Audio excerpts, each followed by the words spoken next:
जीना नहीं चाहती, मुझे मेरी जिंदगी खत्म करनी है। अगर अदालतें मुझे न्याय नहीं दे सकती तो मुझे मौत दे दीजिए। मैं यूथनेशिया के लिए फरियाद करती हूँ, मुझे मेरे मरने का हक दे दीजिए। मैं कोर्ट से अपील करती हूँ, मुझे मरने दीजिए।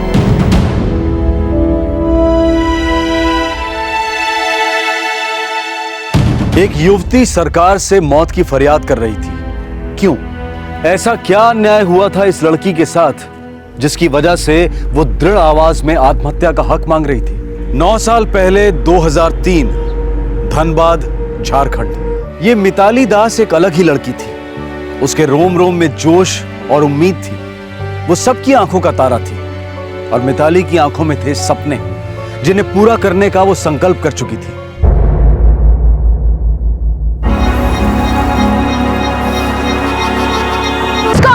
सावधान! विश्राम! सावधान! सामने से तेज चल!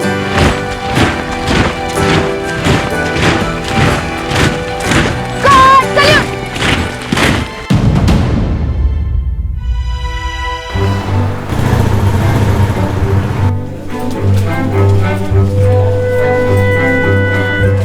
भाई तुम्हारे लिए गुड न्यूज है मिताली। Good news? कैसी गुड न्यूज़ सर? तुम्हारे फर्स्ट ईयर और सेकेंड ईयर के फर्स्ट सेमेस्टर के एकेडमिक परफॉर्मेंस और तुम्हारी ओवरऑल परफॉर्मेंस को देखकर कॉलेज बोर्ड ने यह फैसला किया है कि तुम्हें ऑनर्स कंप्लीट होने तक फुल स्कॉलरशिप दी जाए। Thank you sir, thank you so much. हम नोटिस कर रहे हैं कि तुम्हारी दिलचस्पी सोशियोलॉजी में ज्यादा है और एनसीसी में भी तुम काफी आगे हो। सो फ्यूचर प्लान क्या है तुम्हारा? आईएएस या आईपीएस? हमने उसके बारे में अभी तक कुछ सोचा नहीं है, बस इतना सोचा है कि आगे जाके सोशियोलॉजी में मास्टर्स करेंगे और फिर उसके बाद पीएचडी। मिताली तुम्हें कभी भी कोई भी जरूरत पड़ी कॉलेज हमेशा तुम्हारे साथ है। हम पे भरोसा करने के लिए thank you again sir. Sir, हम आपको कभी लेट डाउन नहीं करेंगे।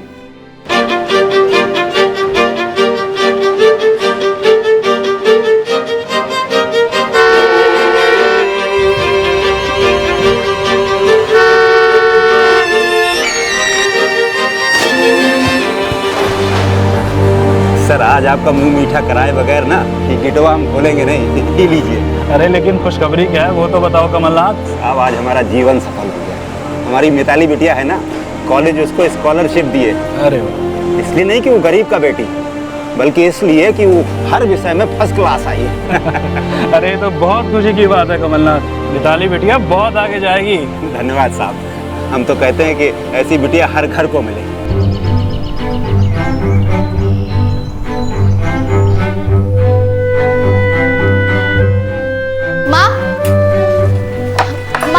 मीठू दीदी हम जा रहे हैं। अरे सुन, हाँ? वो ट्रायो का चैप्टर नंबर 4 है ना, यहाँ से टीचर से पूछ लेना।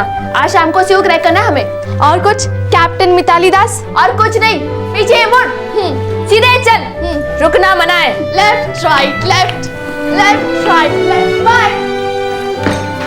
अरे मीठू लाओ, अब तुम छोड़ दो, हम सब कर लेंगे। तुम्हें कॉलेज के लिए देर नहीं हो रही का? माँ, हमें कौन सा दुल्हन की तरह सजना है, बस 10 मिनट लगेंगे रेडी होने के लिए। अच्छा माँ, आज से ना हम 1 घंटा लेट आएंगे। वो का है? वो सिविल सर्विस की स्पेशल क्लास है ना, इसलिए। वो तो नजदीक में है ना, तो एक तो काम क्यों नहीं करती? कॉलेज से पहले घर आ जाना, थोड़ा सुस्ता लेना। अरे माँ, टाइम नहीं हमारे पास। हमारी जिंदगी का एक एक सेकंड बहुत कीमती है। हम सब जानते हैं बिटिया, लेकिन बीच बीच में सांस भी लेनी चाहिए। और तेरे पैर में तो चक्के लग गए हैं। माँ, अभी गेट लगना बाकी है। भैया, अरे भैया, हम तो पूछना ही भूल गए, इंटरव्यू कैसा रहा कल आपका? ठीक ही हुआ, बोले अगला हफ्ता से ज्वाइन करने का चांस हो सकता है। देखते हैं, इतना सारा तो इंटरव्यू दे के बैठे हैं। भैया, ये नेगेटिव थिंकिंग को ना अपने दिमाग से निकाल के फेंक दो। ये जॉब आपका जरूर मिलेगा, हम कह रहे हैं ना, जस्ट डू इट।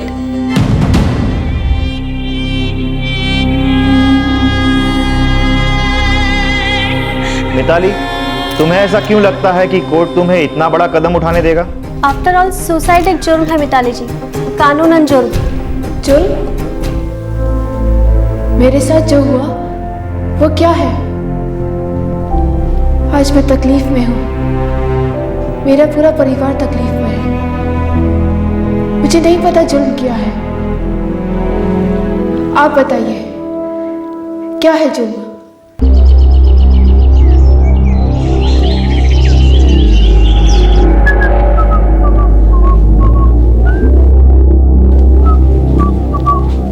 कहाँ रे सपन, तुम नौकरी काहे छोड़ दिए रे? हमें जमा नहीं बाबा।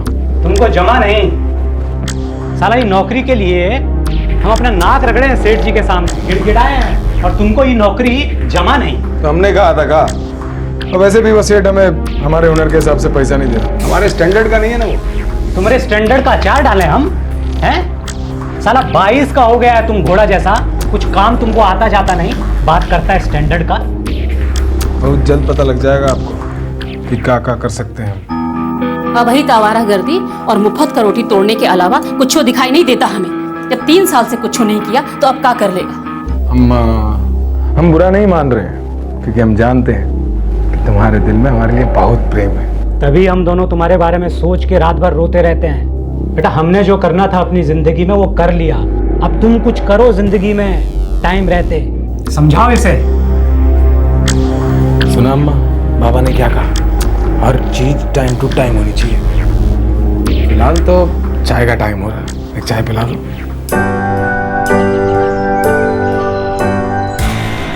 हे राम, अभी आई क्या तुम्हारी? अरे अभी कहाँ भैया, अभी तो ज्ञान का मंदिर यानी कि कॉलेज खुलने में टाइम है। अच्छी बात है ना, इंतजार करते हैं। बहुत हो गया इंतजार भैया, अब 6 साल से तो हम ही देख रहे हैं आपका नयन मटकता। एक बात कहें भैया, आज अपने दिल की बात बोली डालिए। शर्ट अच्छा लग रहा है ना हमारा, हैं? कमाल करते हैं भैया आप। अरे हमारी होने वाली भाभी कोई पराई थोड़ी, वो तो अपनी है। अरे दावे के साथ कह सकते हैं बचपन से आप ही को स्वामी माने बैठी होंगी, बस इंतजार कर रही होंगी कि कब आप पहली बात कहें। वो देखिए साक्षात भाभी जी। एक बात कहें भैया, आज अपने प्यार की गोली चला ही दीजिए। थाए थाए थाए थाए थाए थाए। मिताली, हाय। कैसे हो सपन? ठीक नहीं है, 104 बुखार है हमें, तुम्हारे प्यार का। क्या बकवास कर रहे हो? सच कह रहे हैं। देखो सपन, हमें ऐसी भद्दी बातें बिल्कुल भी पसंद नहीं है। नीतू, प्यार कब से भद्दा हो गया? अरे पिछले 6 साल से मर रहे हैं तुम पर, तुम्हें इतना लाइक करते, इतना पसंद करते, तुम सोच भी नहीं सकती। नीतू, हमसे शादी करो। पागल हो गए हो क्या? आज के बाद तुम हमसे बात तक मत करना, और आइंदा हमारा रास्ता रोकने की कोशिश की ना तो अच्छा नहीं होगा। ये तो प्यार में बड़ा ही गड़बड़ ट्विस्ट आ गया, रिजेक्ट भी कर दिया और इंसल्ट भी, 2-2 घाव दे दिए आपको। मोहल्ले के एक बेकार, आलसी और नालायक युवक स्वपन ने मिताली के सामने प्रेम और शादी का प्रस्ताव रखा, लेकिन मिताली के दिल में उस लड़के के लिए रत्ती भर की भी फीलिंग्स नहीं थी। बात को घुमाए फिराए बिना मिताली ने उसे ना कह दिया, लेकिन ये रिजेक्शन स्वपन के मेल ईगो पर तेजाब का काम कर गया। तुम लोगों को सीधी भाषा समझ में नहीं आती का? हाँ? अब आप प्यार की भाषा समझ ही नहीं रही। स्वपन भैया वेरी मच लव्स यू भाभी जी। Shut up idiot.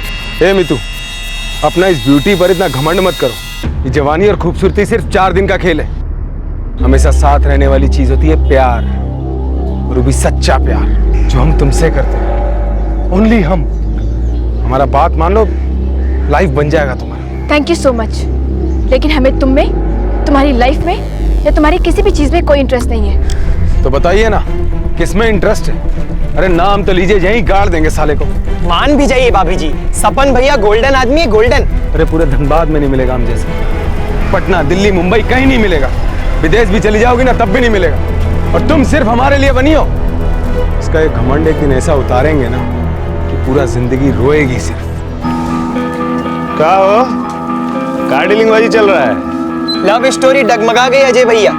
अब सपन भैया ने असली लव का इजहार किया तो मिताली भाभी ओवर स्मार्ट बन रही है। अरे वो कॉलेज की एकदम टॉप की स्टूडेंट है, हमको पता चला है कि हर चीज में एकदम ब्राइट है। तुम दोनों ज्यादा फैंटम ना बनो। मैडम एनसीसी में भी हैं, 1-1 किलो का जूता होता है उनका, घुमा के देंगी, यहीं पे लेफ्ट राइट हो जाएगा दोनों का। क्या करें, चूड़ी पहन के बैठ जाएं यहाँ? लेकिन भैया एक बात सहन नहीं होती, जब अंग्रेजी में गाली देती है ना, गुस्सा आ जाता है माँ कसम। क्या बात कर रहे हो? अरे हमको तो बड़ा अच्छा लगता है जब लड़की लोग अंग्रेजी में गाली देती है। माँ कसम एकदम दिल गनगना जाता है। ये तो अब इसका गनगनाएगा, ऐसा झटका देंगे कि पूरी दुनिया हिल जाएगी इस साले की। थ्योरम समझ में आ गई? टफ है लेकिन मजा आ रहा है।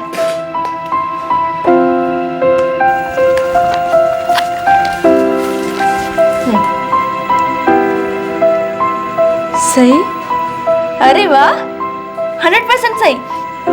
अब ट्रिग्नोमेट्री तुम्हारे बाएं हाथ में खेलोगे कि नहीं? टॉप करोगी तुम। हमें तो हर सब्जेक्ट में टॉप करना है, आपकी तरह स्कॉलरशिप भी लेनी है। हाँ मिलेगी, जरूर मिलेगी। अरे हम तो चाहते हैं कि तुम दोनों खूब पढ़ो और बड़े बड़े अफसर बनो। अरे यही दिन देखने के लिए तो धतकिया से धनबाद आए हैं। क्यों मधुरिमा, सही फैसला लिए थे ना? हाँ हाँ जी, बिल्कुल सही फैसला किया था। लेकिन धरकिया को भूल मत जाइएगा, अम्मा बाबूजी हैं वहाँ पे। और नई गैया भी तो है, एक तो काम क्यों नहीं करते? जरा अम्मा बाबूजी से जाके मिल आइए और गैया की भी खबर ले लीजिए, ढंग से दूध देती है या नहीं। इसी इतवार को जाते हैं। बाबा हम भी चलेंगे आपके साथ। हम भी चलेंगे। दादा दादी से मिले हुए अरसा हो गया।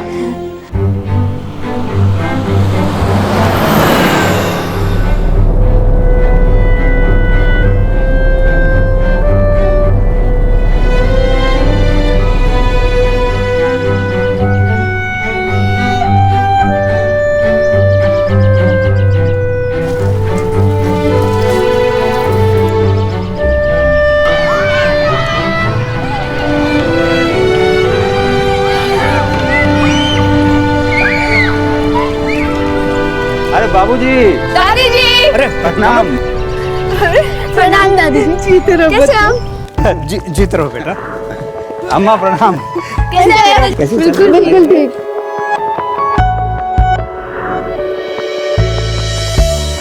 कमल, ये 2 मजदूर हमने खेत में लगा दिए हैं और ये गाय जो तुमने खरीद के दी है ना, समझो शंकर भगवान की देन है। बाबूजी, ऊपर वाले की बड़ी कृपा है हम पर।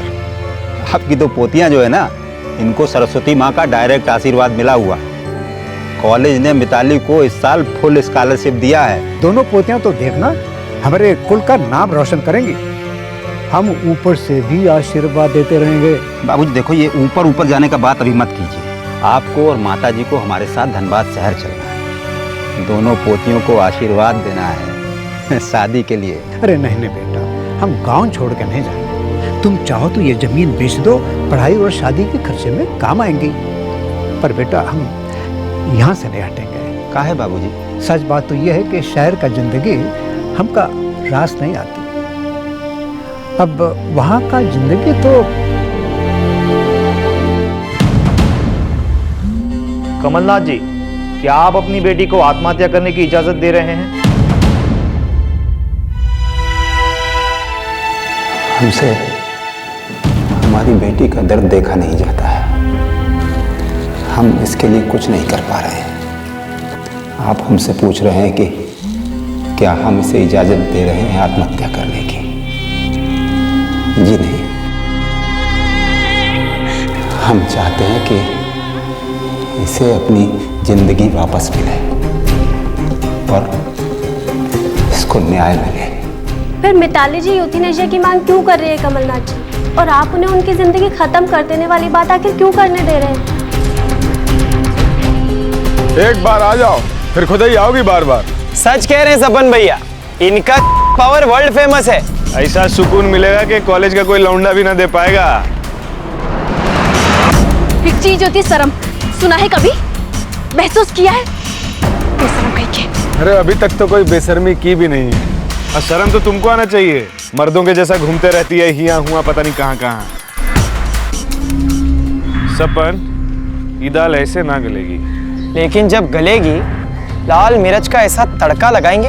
काहे सपन भैया? तड़का?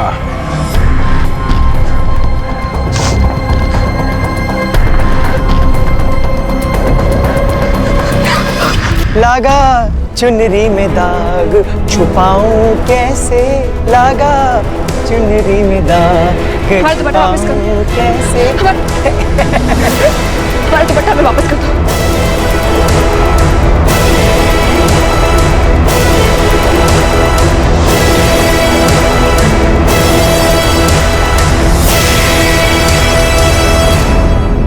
ईव टीजिंग और हैरेसमेंट के दृश्य फिल्माने में हमें उतना ही कष्ट होता है जितना कि आपको देखने में होता है, लेकिन वो हम इसलिए दिखाते हैं क्योंकि असलियत में जो होता है वो इससे कई गुना भद्दा और भयानक होता है। ये एक धब्बा है प्रशासन पर, कानून पर और उन तमाम संस्थाओं पर जो औरतों की जिंदगी बेहतर और सुरक्षित बनाने के लिए बनाई गई।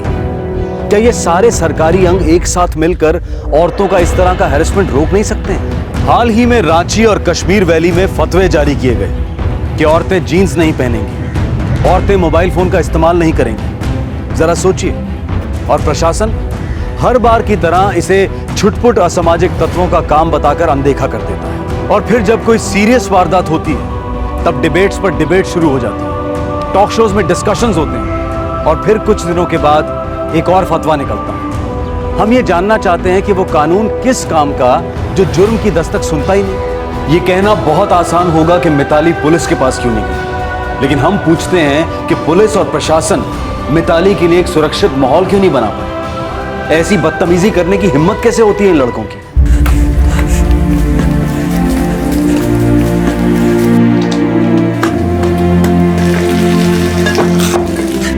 मिताली, कोई परेशानी है क्या?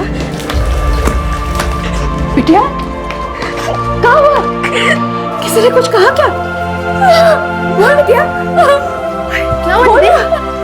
मीतू दीदी, क्या हुआ? मिताली बोल बेटा, क्या हुआ है? क्या हुआ दीदी? बोल बिटिया।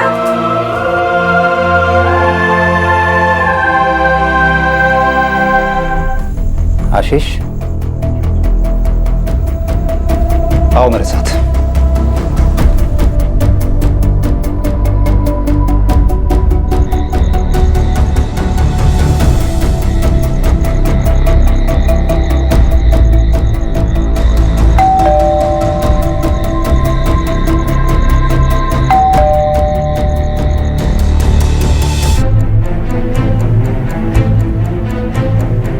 इतने सालों से मोहल्ले में रह रहे हैं, सोचा था कि शरीफ लोग रहते हैं यहाँ पर। कमलनाथ जी, हम बात करेंगे स्वपन से, लेकिन एक बात कहें आपसे, बिटिया जो है आपकी वो भी थोड़ा बढ़ा चढ़ा के बोल रही है बात को। हम मानते हैं कि हमारे बेटे के पास कोई नौकरी नहीं है, ज्यादा पढ़ा लिखा नहीं है, पर हमारा बेटा इतना गया गुजरा नहीं है कि किसी राह चलती लड़की को छेड़े। अरे चाची, ये सब कोई पहली बार थोड़ी हुआ है। ये लोग एक अरसे से मीतू को परेशान कर रहे हैं। मिताली ने कई बार इन लोगों को वार्निंग देकर छोड़ दिया है, लेकिन लगता है इन लोग का बेशर्मी का खाल कुछ ज्यादा ही मोटा हो रहा है। उतारना पड़ेगा अब। पहले जाके अपनी चुड़ैल बहन की चर्बी उतार। ऐसा मटक मटक के चलती है कि कोई अंधा भी टूट पड़े। सपन, चुप कर जाओ, देंगे हम। दे देना बाबा, लेकिन उससे सच्चाई नहीं बदलेगी। सच्चाई यही है, एक टाइम से मिताली हमारे पीछे लाइन मारती है, हमको गंदे गंदे इशारे करती है। अरे कॉलेज ने खिताब क्या दे दिया, मैडम के पर लग गए, उन्हीं पे उंगली उठा रही है बेशरम। इतना बड़ा हो गए, शादी हो गया, बच्चा हो गया, और तुम भी? हम भी कहाँ हैं? नहीं, हम भी कहा। अरे कुछ बच्चों का ख्याल करो, उनके संस्कारों पर क्या असर होगा? जब बाप ऐसी हरकत करेगा तो बच्चे भी वैसा ही बनेंगे ना। चुप रहिए, समझे? हमारे घर में आकर के हमारे बच्चों का बुरा सोच रहे हैं आप। अरे अजय भैया, वो बात नहीं कर रहे हैं बाबूजी। अगर आप ऐसा गिरा हुआ हरकत करेंगे तो बच्चा सब वही सीखेगा ना। जाके पहले अपनी बहन को जा करके देखो, जो दिन रात सपनवा के साथ गुलछर्रा उड़ाते रहती है, पता नहीं कौन कौन लड़का लोग के साथ मजे मारते रहती है। तुम हमको लेक्चर देने आ रहे? चुपचाप निकलने से तो टांग तोड़ देंगे, समझा? निकलिए, अरे जाइए।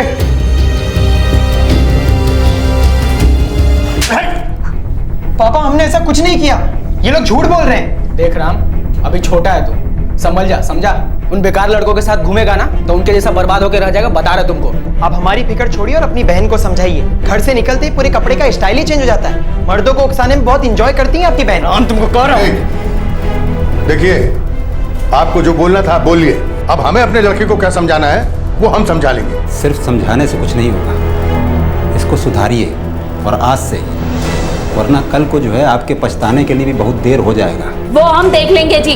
तुम्हारे घर का रोटी नहीं खाता जो तुम्हारी को इतनी फिक्र हो रही है। जो भी समझाना है सुधारना, अपनी लड़की को सुधारिए जाके। हमारे घर में दखलंदाजी करने की जरूरत ना है।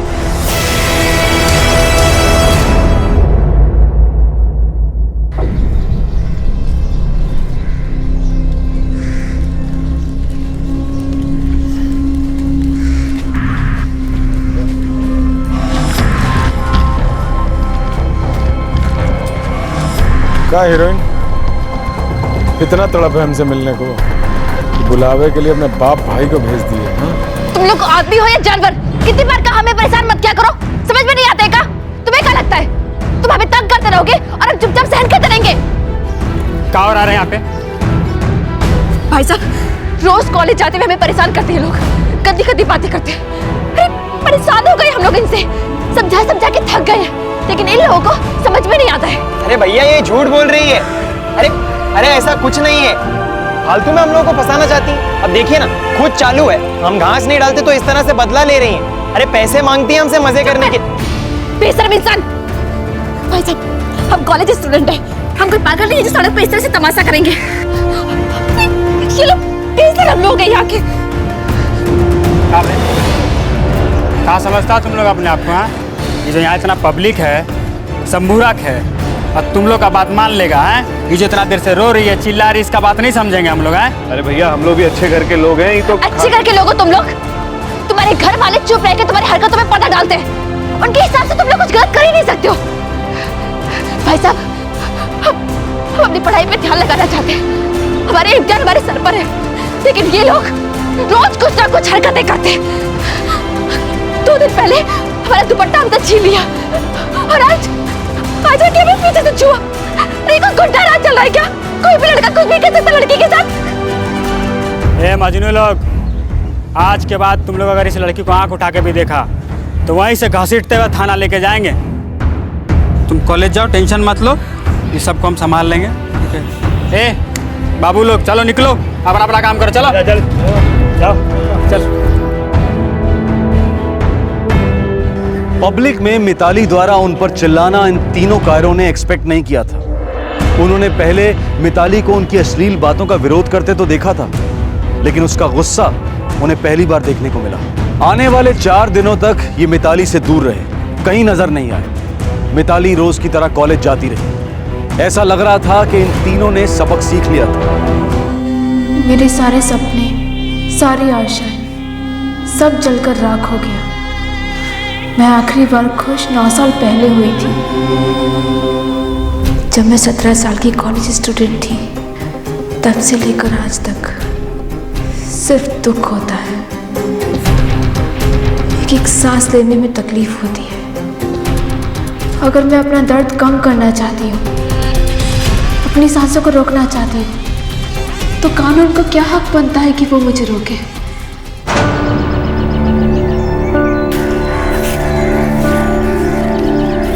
दीदी, हाँ वो तीनों आपको अभी भी छेड़ते हैं? नहीं, हमें लगता है उनको उनका सबक मिल गया। पता नहीं दीदी, हमको तो बहुत डर लगता है। हमको भी, पर क्या करें, सोशियोलॉजी में इतनी बड़ी बड़ी बातें सीखते हैं, मानवता का विकास, एक देश का सोशल इथोस, वजूद, पर हकीकत कितनी अलग है ना, कितनी गंदी है। प्रोग्रेस ना सिर्फ टेक्नोलॉजी में हुई है, लेकिन हमारा देश, हमारे विचार आज ही पिछड़े हुए हैं। इंसान एकदम जानवर है और कुछ नहीं सुधरने वाला।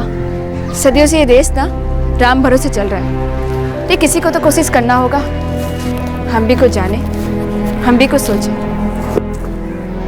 तभी इस देश का कुछ होगा।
22 अप्रैल 2003 की रात मिताली को छेड़ने वाले तीनों कायर दास परिवार के घर की छत पर पहुंचे। वो जानते थे कि गर्मियों में सारा परिवार छत पर सोता है। यहां पहुंचकर उन्होंने सोई हुई मिताली के चेहरे पर तेजाब फेंक दिया। इस एसिड अटैक ने मिताली के चेहरे को छलनी कर दिया। इस अटैक में मिताली की बहन सोनाक्षी के हाथों पर और पिता कमलनाथ के पैरों पर कुछ चोटें आईं, लेकिन मिताली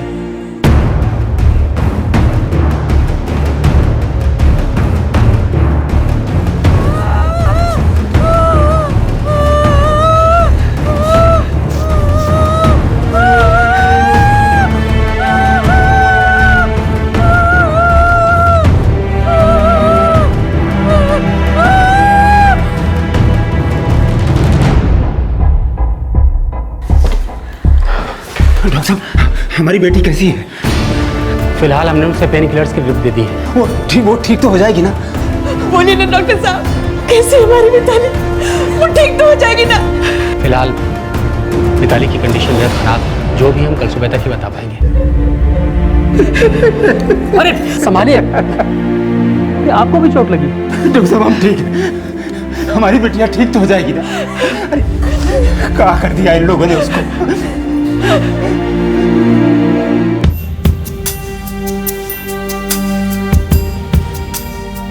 कब हुआ ये सब? 2 घंटा पहले साहब। मतलब लगभग रात के 1:30 बजे? जी सर। आपने देखा हम तुम्हें को? सर वो मिताली की चीखें सुनते ही हम उठ गए। उसके बाद जो मिताली का जो हालत था ना, वो देखते देखते और कुछ देखे नहीं सर। मिताली बिटिया का चेहरा नहीं रहा था, पिघलता हुआ मांस था। हम लोग बहुत घबरा गए थे, कुछ देख नहीं पाए। लेकिन हमारी छोटी बेटी सोनाक्षी, उसके हाथ पर भी एसिड गिरा। उसने उन्हें भागते हुए देखा था।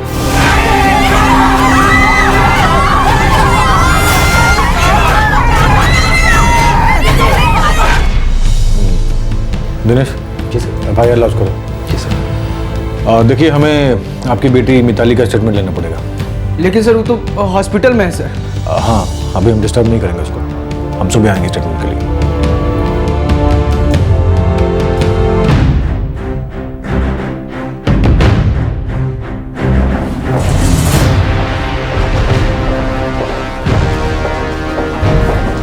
सॉरी इंस्पेक्टर, मिताली इस समय स्टेटमेंट देने की हालत में बिल्कुल भी नहीं है। डॉक्टर साहब, वो विक्टिम है और हमारे लिए जानना बेहद जरूरी है कि उसके साथ क्या हुआ, कब हुआ और कैसे हुआ। इंस्पेक्टर, उसके फेस पर हाई ग्रेड एसिड फेंका गया है। 72% बर्न हो चुका उसका फेस। कान के पर्दे पिघल चुके हैं, उसके नाक पिघल चुकी है, वॉइस बॉक्स गायब हो चुका है और उसकी दोनों आंखें बुरी तरह से डैमेज्ड हैं। इसलिए न वो तो बोल सकती है, न सुन सकती है और न ही देख सकती, और इस समय वो बेहोशी की हालत में है। इसलिए वो आपको स्टेटमेंट नहीं दे सकती।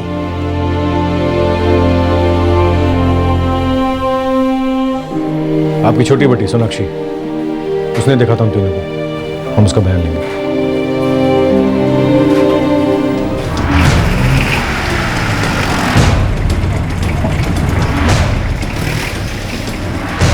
हमरा सपन ऐसा काम करिए नहीं सकता है साहब। अपना बेटा को बुलवाइए। ये तो साहब कल रात को बाहर चला गया काम के सिलसिले में। उसके काम करने का ठिकाना कहाँ है? साहब हमारा बेटा काम ढूंढ रहा है, बहुत मेहनत करता है साहब हमारा बेटा। हम लोग भी बहुत मेहनत करते हैं मुजरिम सबको ढूंढने के लिए। अपने बेटा को कहिएगा कि थाना में आके हाजिरी दे जाए, नहीं तो हम लोग का मेहनत शुरू हो गया ना तो फिर रुकने का नाम नहीं लेगा। बुझ रहे हैं?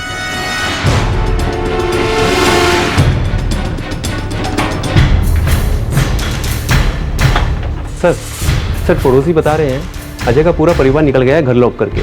पता लगाओ कहाँ गया। सर हम सोच रहे हैं कि फैमिली वाला आदमी ऐसी हरकत करेगा क्या?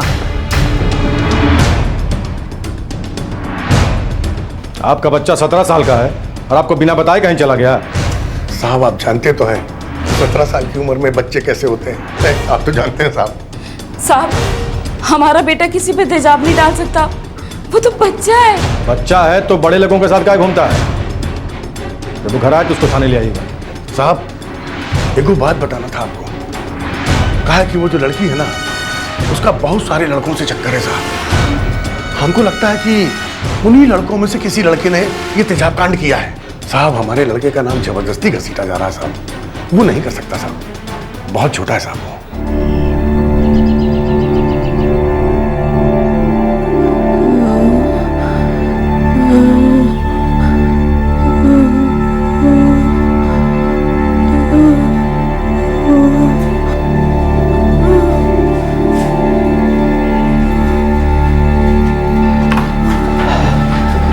क्या हालत है डॉक्टर? देखिए, एक बात आपको हम साफ साफ बता देना चाहते हैं। क्या हो गया? मिताली की हालत दिन ब दिन खराब होती जा रही है। हमारे बर्न्स वार्ड में इतनी सुविधाएं नहीं है कि हम उसकी अच्छी तरह से देखभाल कर सकें। तो फिर क्या करें? मतलब आप क्या सुझाव देते हैं? उसे किसी अच्छे और बड़े हॉस्पिटल में शिफ्ट करो। कहाँ लेकिन? आप बोकारो हॉस्पिटल क्यों नहीं ट्राई करते? क्योंकि उनका बर्न्स वार्ड काफ़ी अच्छा है। वहाँ आपको स्पेशल ट्रीटमेंट मिलेगा, स्पेशलाइज्ड फैसिलिटीज़ मिलेंगी।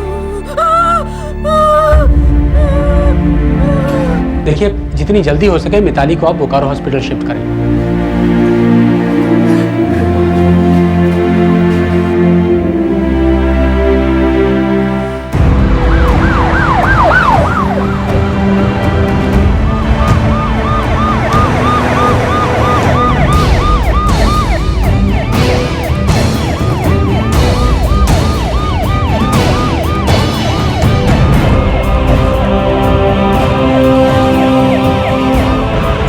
इंतजाम हो गया ना? तुम्हारी मामा जी से बात हो गई था? हम नहीं, बाबूजी बात किए हैं मामा जी से और बोले सब इंतजाम हो गया। अरे तू चिंता मत कर माँ, सब हो जाएगा।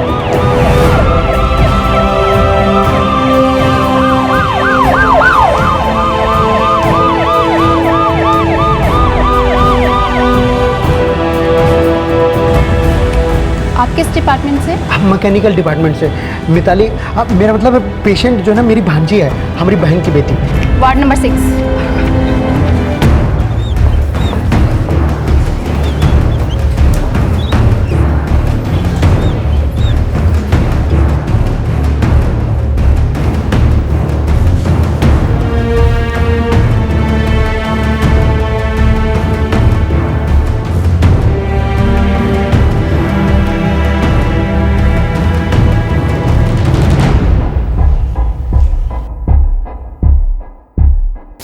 मुझे मिताली की रिपोर्ट जल्द से जल्द चाहिए। कैसे हालत? देखिए, मैं आप सबको बता दूं कि मिताली का केस बहुत सीरियस है। पर ठीक तो हो जाएगी ना? ये कुछ दिनों, हफ्तों या महीनों की बात नहीं। आपको, हमें और मिताली को सालों तक लड़ने के लिए तैयार होना होगा। इस दौरान कुछ भी हो सकता है, कोई गारंटी नहीं दूंगी। बस इतना ही कहूँगी कि आज से, बल्कि अभी से ट्रीटमेंट शुरू करते हैं। एक एक दिन देखते जाएंगे, उम्मीद करते रहेंगे। इसके अलावा हम एक्चुअली कुछ कर भी नहीं सकते।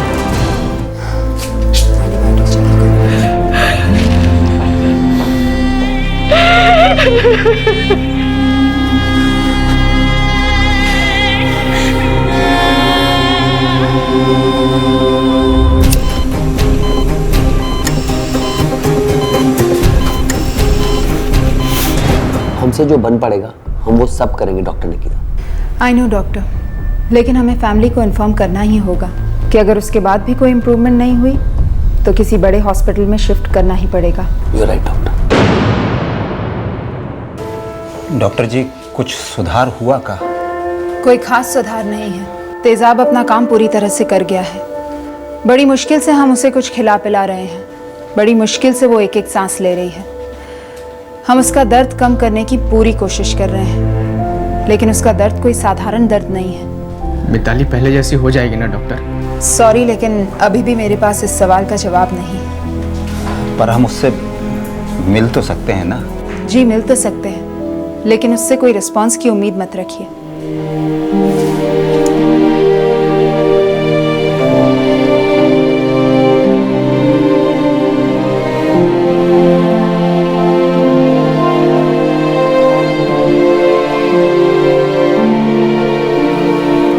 नर्स जी कहिए। हम अपना बेटी को देख सकते हैं? अभी अभी उनकी ड्रेसिंग की है। बस एक बार देखना है मिताली बिटिया को। ठीक है, आइए।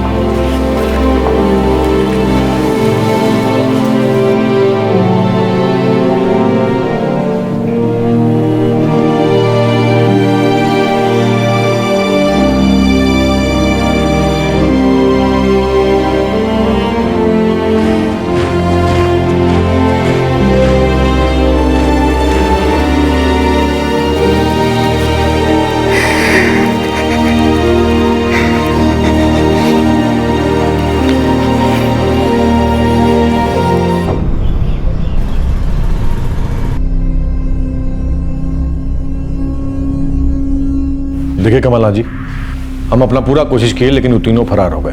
का फरार हो गए? वो तीनों गुंडा लोग हमारी बेटी का जिंदगी तहस नहस कर दी और आप कह रहे हैं कि फरार हो गए? देखिए ऐसा बात नहीं है, हम कोशिश कर रहे हैं लेकिन वो तीनों अभी तक हाथ में नहीं आए हैं। अब वो तीनों खुद चल के नहीं ना आएंगे आपके थाने में, पुलिस स्टेशन में? हमसे कब तक बच के भागेंगे? एक न एक दिन धर दबोचेंगे। यहाँ से लेके यहाँ तक हमारी बेटी मांस का गोला बन गई है, जला हुआ मांस।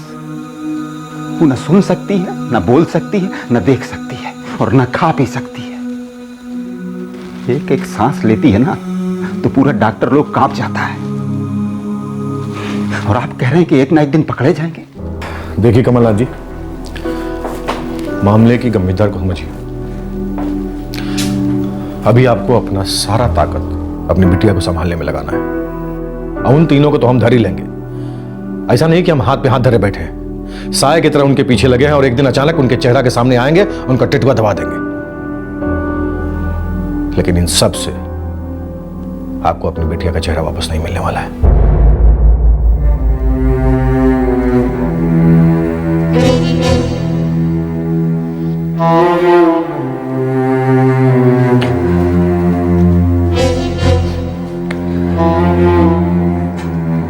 इसमें सोनाक्षी के भी है।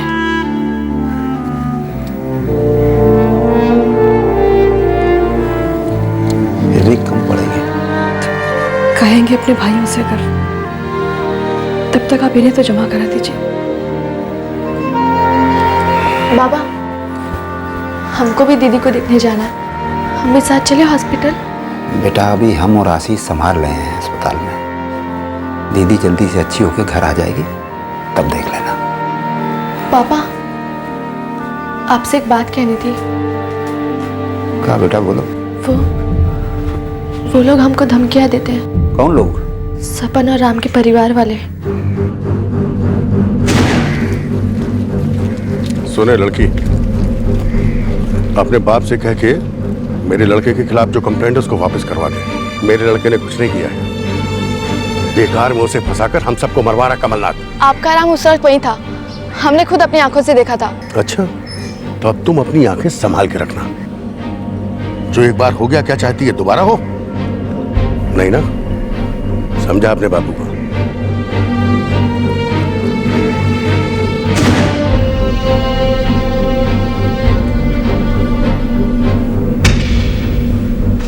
आप चाहते कहाँ हैं? हाँ?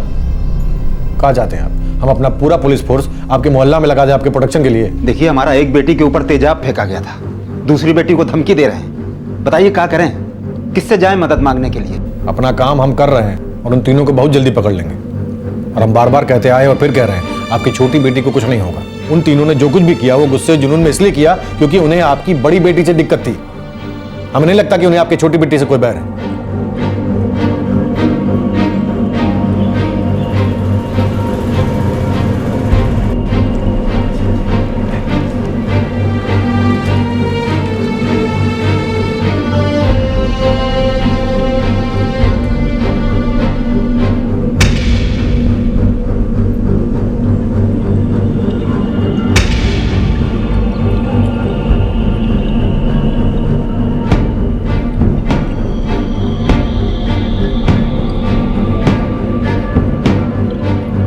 मिताली को बोकारो हॉस्पिटल शिफ्ट किए 1 महीना हो चुका था, लेकिन उसकी कंडीशन में कोई खास सुधार नहीं हो रहा था। वो इस हद तक जल गई थी कि उसे पहचानना नामुमकिन था।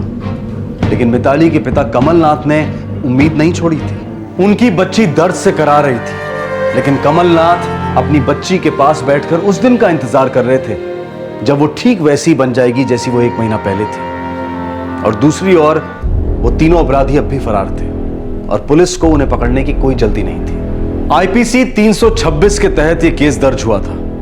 यह धारा तब लागू होती है जब अपराधी वॉलंटरली अपनी मर्जी से पीड़ित पर कोई कोरोसिव सब्सटेंस फेंककर उसे नुकसान पहुंचाना चाहता है। इन तीनों अपराधियों ने वॉलंटरली एक 17 साल की लड़की की जिंदगी मौत से बदतर बना दी थी।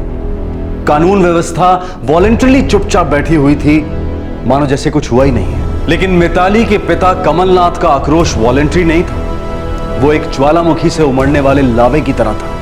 वो अपराधियों को सजा दिलवाना चाहता था, लेकिन पुलिस की सुस्त कार्रवाई की वजह से उन्होंने सरकार के दरवाजे पर दस्तक दी।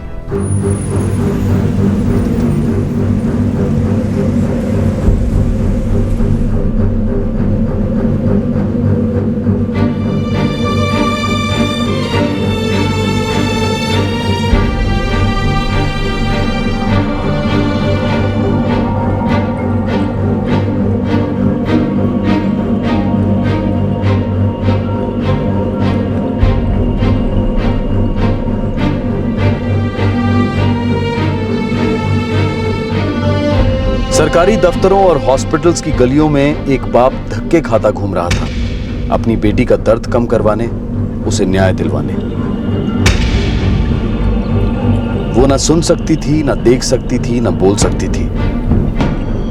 हर सांस पीड़ा का तूफान था, लेकिन मिताली का दिमाग चल रहा था, 24 घंटे चल रहा था। उसका दिमाग बिखरते शरीर से संघर्ष कर रहा था कि नहीं, टूटना नहीं है, दर्द को मात देनी है, उस जिंदगी को हासिल करना है जो कभी अपनी थी। इसके आगे हम कुछ नहीं कर पाएंगे कमलनाथ जी। मतलब का हमारी मिताली जिंदगी भर पट्टियों में बंधी रहेगी? देखिए, काफी कुछ किया जा सकता है, जैसे कि स्किन ग्राफ्टिंग, ट्रांसप्लांट्स वगैरह। फिर आप क्या कह रहे हैं कि जो कुछ हो सकता था वो किया है आपने? देखिए, जो हम कर सकते थे यहाँ इस अस्पताल में वो हम कर चुके। जिन ट्रीटमेंट्स की मैं बात कर रही हूँ वो दिल्ली में हो सकती हैं, सफदरजंग अस्पताल में, यहाँ नहीं। और मेरा फर्ज बनता है आपको बताना कि ये इलाज सस्ता नहीं होगा, आपको तैयार रहना होगा। मतलब कितना खर्चा आएगा? बता तो नहीं सकती, पर यकीन कीजिए बहुत खर्चा होगा।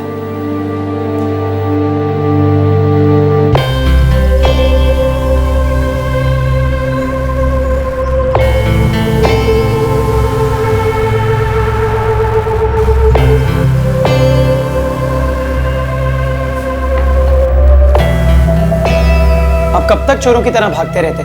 सुना है मामला ठंडा पड़ गया है, पुलिस भी ढीली हो गई। अबे नालायक, हम जब तक नहीं कहेंगे ना, तू घर के बाहर कदम नहीं रखेगा, समझा?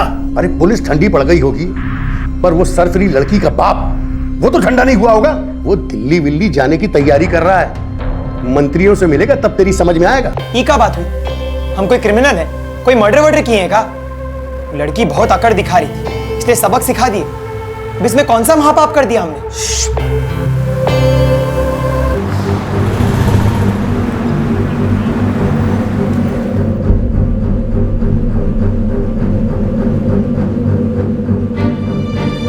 सब 2 महीना हो गया, लेकिन अपराधी अभी तक पकड़ा नहीं गया है। हमारी बेटी दर्द से करा रही है। उसे हम धनबाद से बोकारो लाए हैं इलाज के लिए, और अब दिल्ली ले जा रहे हैं।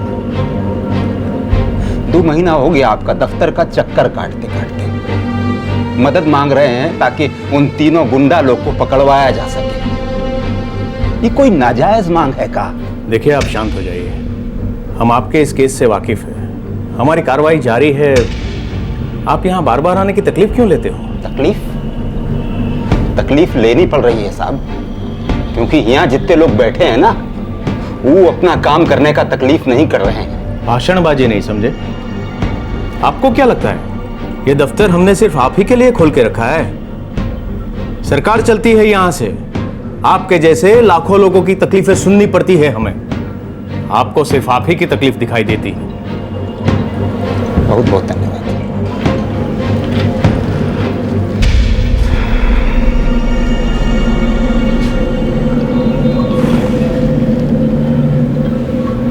एक बात कहें साहब, हम लोग का भी तकलीफ ना आपका तकलीफ है। फिर चाहे एक आदमी का तकलीफ हो, 2 आदमी का तकलीफ हो, या बहुत लोगों का तकलीफ हो। ये बात हमने अपनी बेटी से सीखी है, जिसका चेहरा हम देख नहीं पा रहे हैं। उसने अपना चेहरा खोया क्योंकि गांव का 3 गुंडा लोग बर्दाश्त नहीं कर पाया कि एक लड़की का अपना सोच हो सकता है, अपना दिमाग हो सकता है। उसने अपना चेहरा खोया अपनी गरिमा और आत्मसम्मान की रक्षा के लिए। बहुत दुख होता है साहब, जब आप कहते हैं ना कि हमें सिर्फ अपनी तकलीफ की पड़ी है, हमें और भी बहुत सारे काम है देखने के लिए।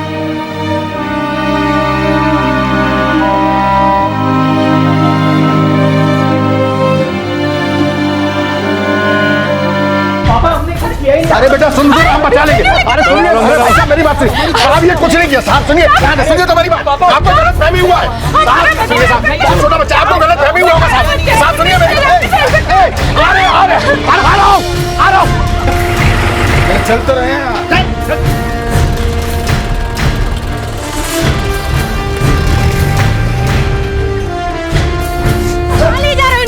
क्या किया क्या इन्होंने? अरे हमारी बात तो सुनो। क्या इन्होंने? अरे बचाओ ना कोई। अरे रुको, अरे क्या हो रहा है, कोई बताएगा हमें? इस संगीन जुर्म के पूरे 2 महीने के बाद इन तीनों अपराधियों को ढूंढ निकाला गया, और वो भी टॉप लेवल से ऑर्डर्स आने के बाद। फिर शुरू हुई चार्जशीट की प्रोसेसिंग, और दूसरी तरफ मिताली को दिल्ली शिफ्ट किया गया बेहतर इलाज के लिए।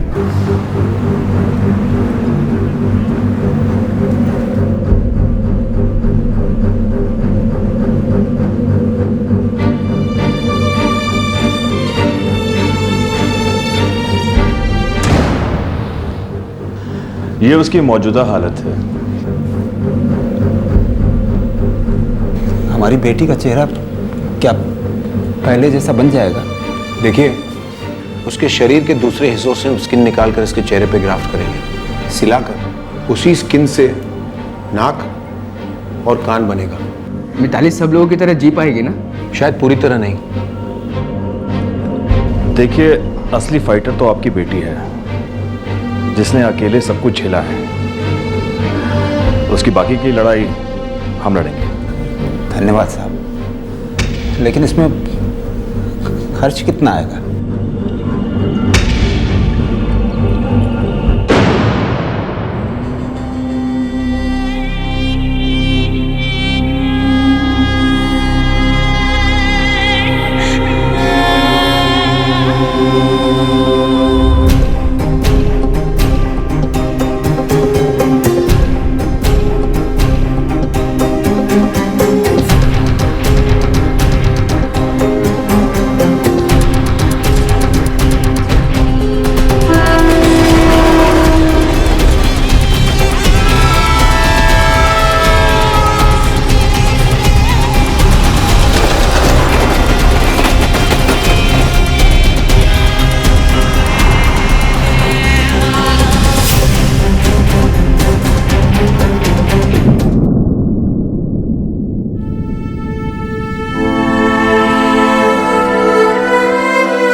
जैसा कि आप देख सकते हैं, हमने नाक को फिर से बना दिया है। डॉक्टर साहब, हमारी बेटी देख कब तक सकेगी?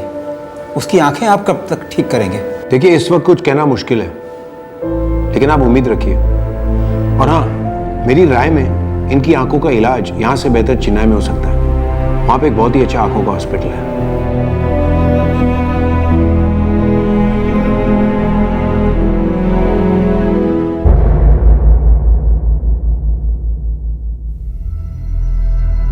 इस अदालत में साबित हुआ है कि आरोपी स्वपन, अजय और राम ने मिलकर पीड़ित मिताली पर तेजाब से हमला किया, जिसके चलते मिताली गंभीर रूप से घायल हो गई। ये कोर्ट स्वपन और अजय दोनों आरोपियों को आईपीसी की धारा 326 के तहत दोषी पाती है और दोनों को 9 साल की बामुशक्कत सजा सुनाती है। राम के नाबालिग होने के कारण उसे करेक्शन होम भेजा जाएगा। दिसंबर 2005 स्वपन और अजय को 9 साल की सजाए बामुशक्कत सुनाई गई। तीसरा आरोपी राम जुर्म के दौरान नाबालिग था, जिसकी वजह से मजिस्ट्रेट ने उसे जमानत दे दी। राम ने करेक्शन होम में सिर्फ 7 महीने काटे। इन तीनों के लिए क्या यह सजा काफी थी? यह एक अलग ही सवाल है। लेकिन इस फैसले से भी ज्यादा चौंकाने वाली बात यह है कि अदालत के फैसले के 4 महीने बाद, सिर्फ 4 महीने बाद, हाई कोर्ट में स्वपन और अजय की बेल एप्लीकेशन मंजूर हो गई और वो दोनों अपने अपने घर लौट आए एक नॉर्मल जिंदगी बिताने के लिए।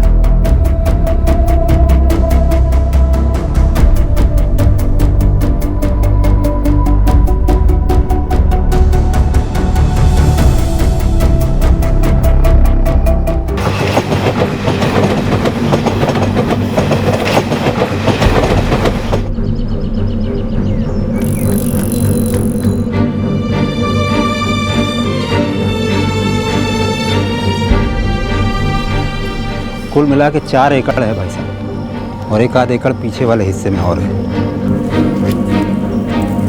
भाई साहब बहुत अच्छा नस्ल का गाय है और दूध भी बहुत बढ़िया देती है।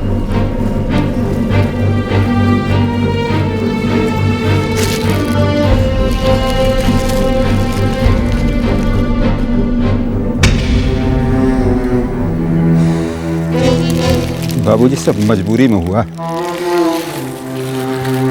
हो सके तो माफ कर दीजिएगा हमको। अब एक शब्द नहीं निकालना मुझसे। तुम जो कर रहे हो बेटा ठीक कर रहे हो।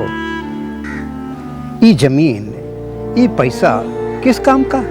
अगर हमारे बच्चों के काम ना आए, हम कहते हैं जरूरत पड़े तो ये घर भी बेच देंगे। मिताली के लिए हम सब कुछ करेंगे।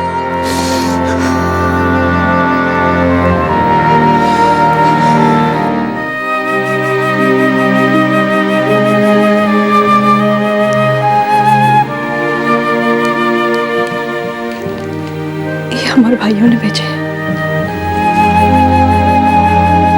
बाबा, मीतू दीदी कैसी है?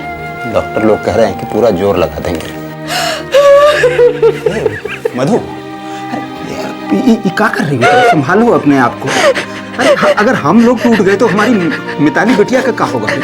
मुझे को क्या बचाए जी?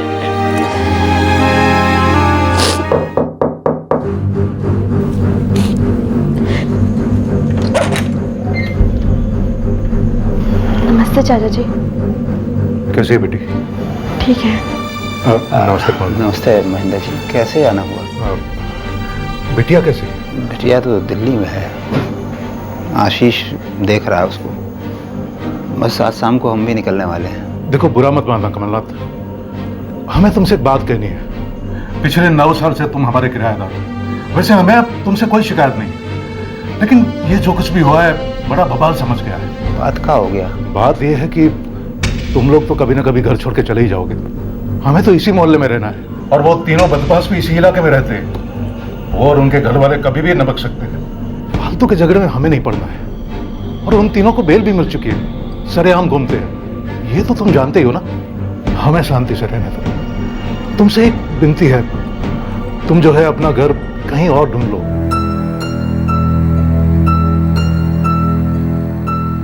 Bye the people, of the people, for the people. ये होती है परिभाषा एक डेमोक्रेसी की, जहां हर नागरिक अपनी जिंदगी निडर होकर अपने ढंग से जीता है, हक से जीता है। लेकिन मिताली के परिवार को अपराधियों के परिवार वालों की धमकियों की वजह से धनबाद छोड़ना पड़ा।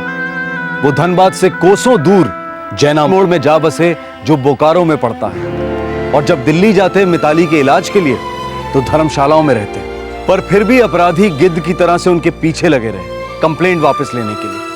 और ये टॉर्चर पूरे 2 साल तक चला, 2006 से 2008 तक। लेकिन मिताली का संघर्ष जारी रहा। वो अपने पैरों पर खड़ी हो पाई, 2 शब्द बोल पाई।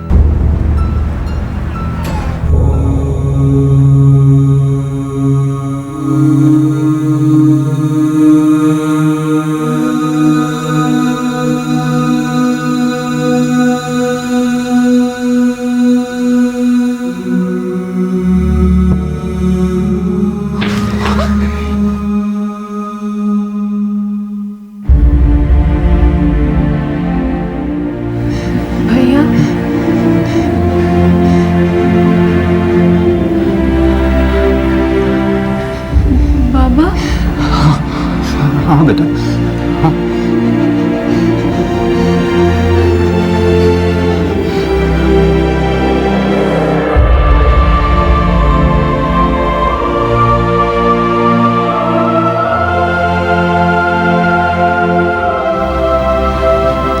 बाबा, हाँ बेटा, मैं कैसे दिख रही हूँ?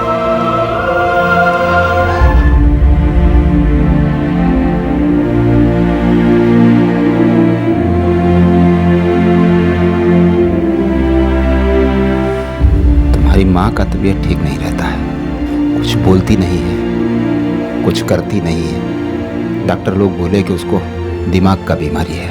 कभी कभी रोती बहुत है बस।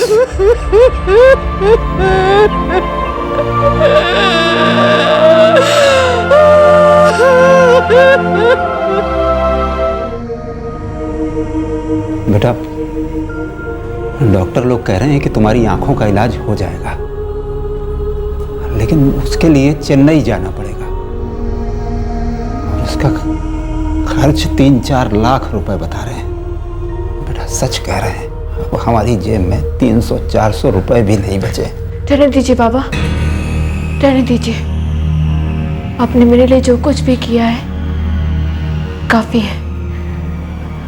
अब ये लड़ाई मैं खुद लड़ूंगी अपने तरीके से।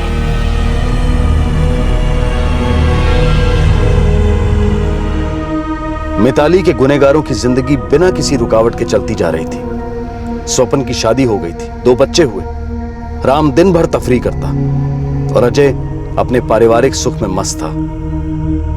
लेकिन मिताली वो अपने संघर्ष के एक ऐसे मकाम पर पहुंच गई थी जहां उसे न्याय मिलने की कोई उम्मीद नहीं थी। वो पूछ नहीं सकती है कि उसके गुनहगार खुलेआम क्यों घूम रहे हैं। वो पूछ नहीं सकती है कि इतने संगीन जुर्म के बाद भी उन्हें बेल कैसे मिल गई। वो पूछ नहीं सकती है कि क्या ये तीनों फिर से किसी लड़की को तेजाब का निशाना नहीं बना सकते।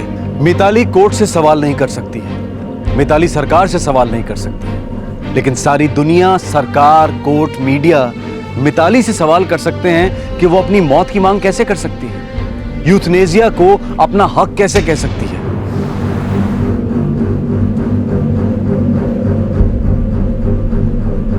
मिताली, तुम 9 साल तक लड़ती रही, अब तुम क्यों गिव अप करना चाहती हो? किसके लिए लड़ूं मैं? अपने चेहरे के लिए या न्याय के लिए? चेहरे के लिए लाखों रुपए चाहिए, वो नहीं है मेरे पास। और इंसाफ के लिए कानून पर भरोसा चाहिए, मेरे पास वो भी नहीं है। मैं जहां भी जाती हूँ लोग मुझे देखकर डर जाते हैं, घिन से अपना मुंह सिकोड़ लेते हैं।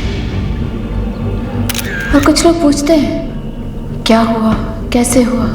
मुझे हर बार अपनी डरावनी कहानी उन्हें बयां करनी पड़ती है।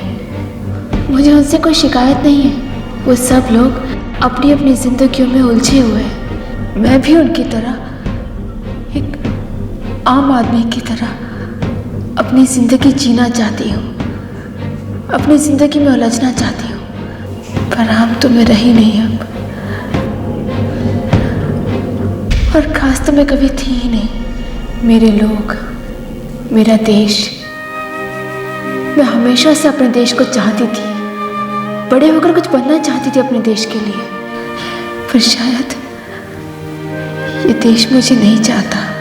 मैंने सोशियोलॉजी में पढ़ा था, democracy is of the people, for the people and bye the people, पर शायद अब मेरी गिनती पीपल में होती ही नहीं है। मिताली की दलीलों ने सैकड़ों हिंदुस्तानियों के जमीर की तार छेड़ दी।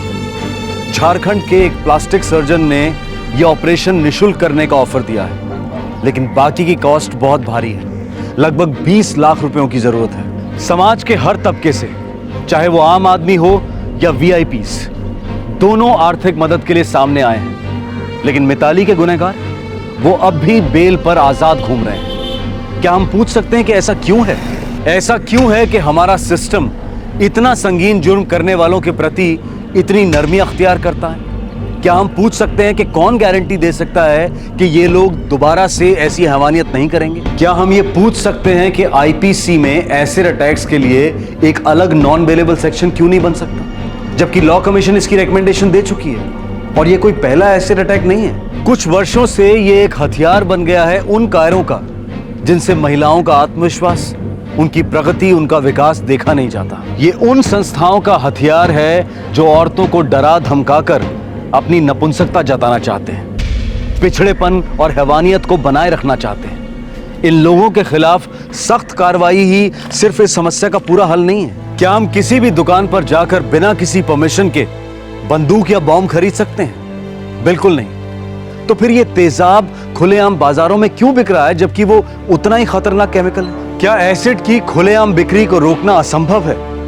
क्या कानूनी प्रक्रिया को फास्ट ट्रैक और मजबूत नहीं बनाया जा सकता? हाल ही का एक उदाहरण है इंग्लैंड में एक इंडियन पोस्ट ग्रेजुएट स्टूडेंट की गोली मारकर हत्या कर दी गई। इस हत्या का कारण ना तो चोरी थी, ना ही दुश्मनी, ना तो हत्यारा मानसिक रोगी था और ना ही नशे में, बल्कि उसने पूरे होशो हवास में मजे लेकर यह हत्या की।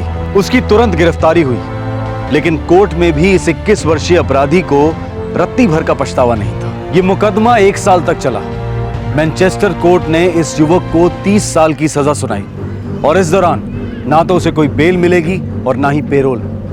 जज का कहना था कि ऐसे आदमी का समाज में रहना डेंजरस है। क्या आज के केस के अपराधी स्वपन, अजय और राम उतने ही डेंजरस नहीं है? क्या मिताली की दशा मौत से बदतर नहीं है? स्वपन और अजय को सिर्फ 9 साल की सजा सुनाई गई और फिर 4 महीने बाद उन्हें बेल भी मिल गई।